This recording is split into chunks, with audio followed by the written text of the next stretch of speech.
galbeed oo qodobo muhiima kala hadlay danjiraha cusub ee dowladda UK u fadhiya Soomaaliya. Dowladda federaalka ah ee Soomaaliya oo wado qorshe ay ku doonayso in ay gebi ahaanba ku soo afjarto. Waxaan idinka codsanaynaa inaad subscribe-kaad noo saartaan oo aad ka mid noqotaan dadka ku xiran wararka, warbixinada, muuqaalada sida joogtadana halkan ugu soo baahino. Noqo daawadaha ugu horeeya ee la xogaha wararkeena. daawada wararkaynu halkan had iyo jeer idinkugu soo gudbino waa kuwa xaqiiqda ku saleysan kana fog wax walba oo dalkeena dib u dhigi kara. waxaan rajeynaynaa inaad sidaas inala fahantaan oo aad wararkan inala faafisaan. aynu ku bilowno.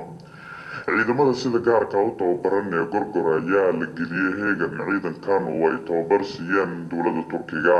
ciidamada sida gaarka u tababaran ee gorgor ayaa la geliyey heegan buuxda iyadoo la sheegay inay u diyaar garoobaan wax lagu sheegay howlo qaran ee horyaala ciidamada gorgor, sida uu kula dardaarmay taliyaha ciidamada lugta Soomaaliya Generaal Maxamed Tahliil Biixi.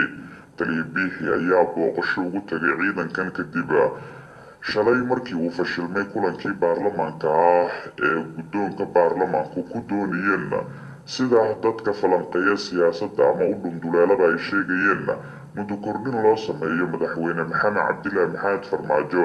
kadibna mursal uu ku hanjabay in xarunta baarlamaanka la keeni doono ciidamo ka tirsan kuwa dowladda federaalka Soomaaliya, kuwaas oo heegan la geliyey maalintii shalay kadib kulankii ku yimid baaqashada ah ee golaha shacabka baarlamaanka federaalka Soomaaliya. taliyaha ciidamada lugta oo ah sarkaalka ugu awooda badan ee xilligan ciidamada, islamarkaana si toosa u fuliya awaamiirta madaxweynaha xilka ka dhammaaday ee Soomaaliya maxamed cabdilaahi maxamed farmaajo, ayaa lagu soo waramayaa in si gaar ah ula dardaarmay ciidamada gorgor, isagoona ku wargeliyey in ay xilli walba ay heegan ahaadaan si ay u gutaan howlo uu sheegay in loo diri doono.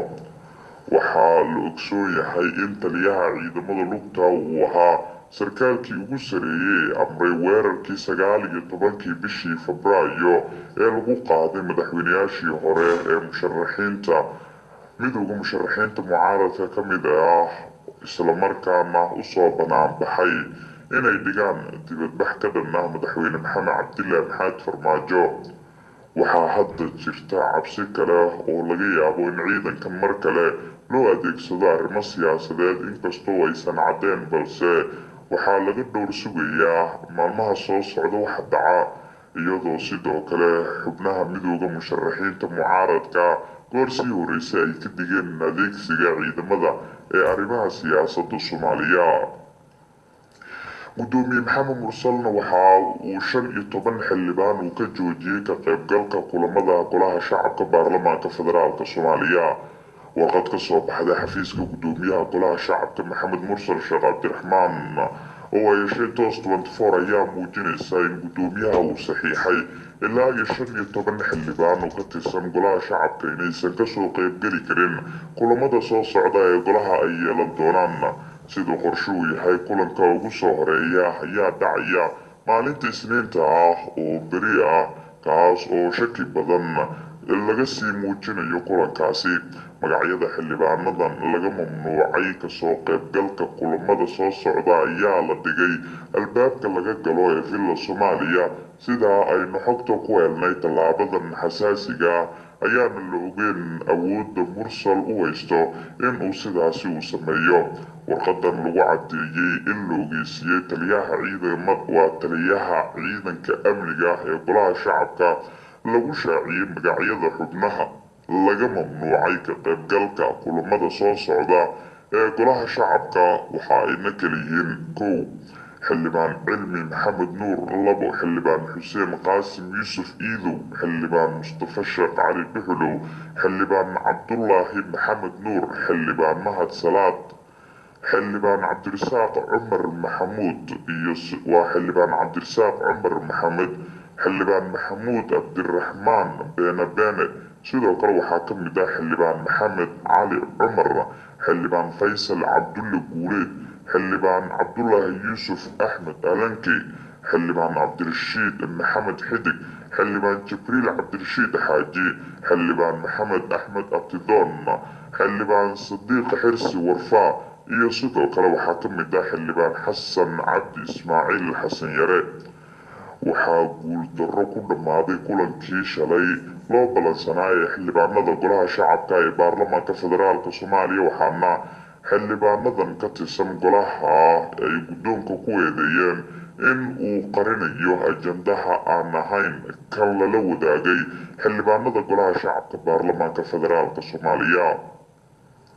xildhibaanadan ayaa horey loogu wargeliyey in ajandaha kulankii shalay baaqday uu noqon doono ka hadlidda cudurka coronavirus, waxaana ajandahaasi ay ka muujiyeen shaki weyn iyagoona meesha ka saaray sababta keeni karta in baarlamaanka uu hadda ka hadlo COVID-19.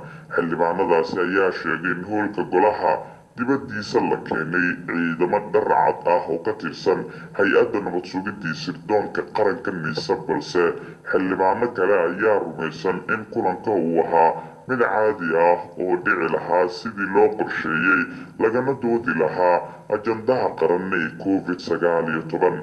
buuq iyo sawaxan badan ayaa ka jiray gudaha hoolka baarlamaanka, waxaana xildhibaanada qaarkood ay ku goodiyeen inaysan fadhiga la keeni karin wax ka duwan ajandihii loo sheegay. muddo kadibna guddoonka ayaa isaga baxay xarunta golaha, sidaas ayuuna ku baaqday kulankii ay shalay isugu yeeray xildhibaanada golaha shacabka.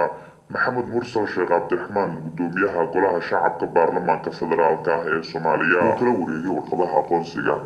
cabdicasiis xasan maxamed laftigareen, madaxweynaha koonfur galbeed, ayaa kulankan gaarka waxa uu safiirka cusub ee boqortooyada ingiriiska uu kula qaatay magaalada muqdisho caasimada soomaaliya. madaxweyne laftigareen ayaa ugu horeyn soo dhaweeyey safiirkan, waxa uuna kala hadlay sidii loo laba jibaari lahaa shaqooyinka ay ka hayaan deegaanada koonfur galbeed iyo sidoo kale xaalada guud ee soomaaliya ee xilligan ay ka jirto, iyo sida doorashooyinka, amniga iyo horumarinta guud ee deegaanada koonfur galbeed ee soomaaliya guulo muhiima looga gaari lahaa. safiirka cusub ee boqortooyada ingiriiska u qaabilsan soomaaliya marwakaati fosa ayaa waxay sheegtay in koonfur galbeed ay kasii laba jibaari doonaan taageerada ay siiyaan dhinaca ciidamada. magaalada muqdishona waxaa ka socda kulamo gaargaar ah oo ay la leeyihiin madaxda dowlad goboleedyada iyo wakiilada beesha caalamka. daawadayaal asxaabtaada la sii wadaa subscribe iyo sheerta.